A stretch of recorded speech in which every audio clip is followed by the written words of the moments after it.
Evening. Zebulon Montgomery Pike at your service. Now, some of you may have learned a bit about me in school, and I'm sure most of you have heard of Pikes Peak. My men and I were the first English to ever see Pikes Peak. I called it Grand Peak. Major Stephen Long renamed it Pikes Peak 8 years after my demise. But that's all another story for another time.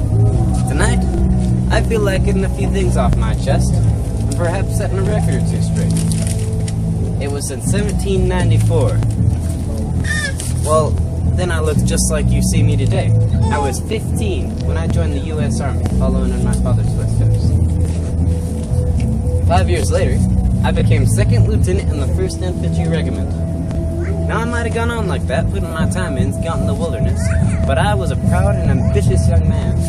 I was fortunate, or so I thought at the time, to meet General James Wilkinson, commander of the U.S. Army. I became his protege.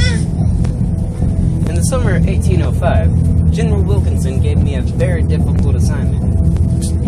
I was to conduct a reconnaissance of the upper Mississippi River, find a source, negotiate peace treaties with any Native Americans we met on the way, purchase future fort sites from them, and bring back a few important chief Indians for peace talks in St. Louis.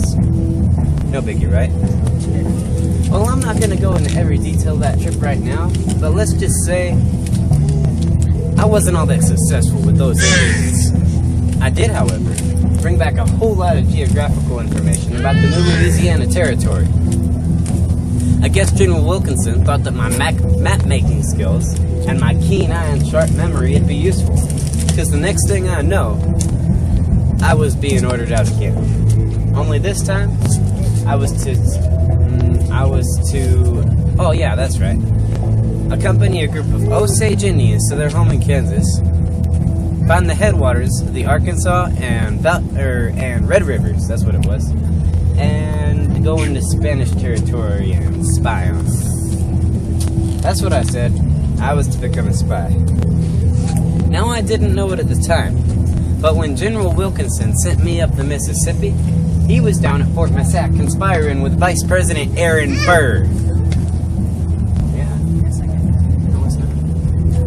So, it turns out, General Wilkinson was a low-down, backstabbing, double-dealing dog of a man.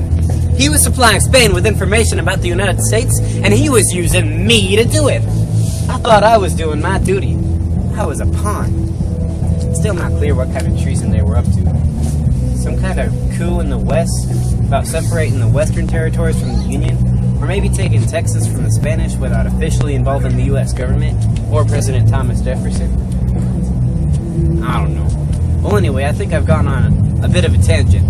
I'm gonna get back to the story. We left the Osage in Kansas, and we followed a route that later became the Santa Fe Trail. We soon caught our first glimpse of Pikes Peak. We followed the Arkansas down to right here to what would later be Pueblo, where the Arkansas and Fountain Rivers meet. We've traveled south from here and found some very interesting and very large sand dunes. Well, in February, my men and I were frostbitten, sick, and no longer in U.S. territory. A group of Spanish soldiers captured us and took us prisoner. I was very distraught because they confiscated all of my carefully constructed maps and my detailed journals. In truth, though, those Spaniards probably saved our lives. Well, let's just say I kept my eyes peeled. And a good thing, too. I was able to provide my government with the first provinces of the Spanish ever brought to the United States. And to this day, they reside in the National Archives in Washington, D.C. By 1812, I was a brigadier general and led a group of 1,700 regulars to the naval base at Sackett's Harbor against the British. Well, it was there that I died. Now I want to thank y'all for coming out here to the Ghost Walk tonight.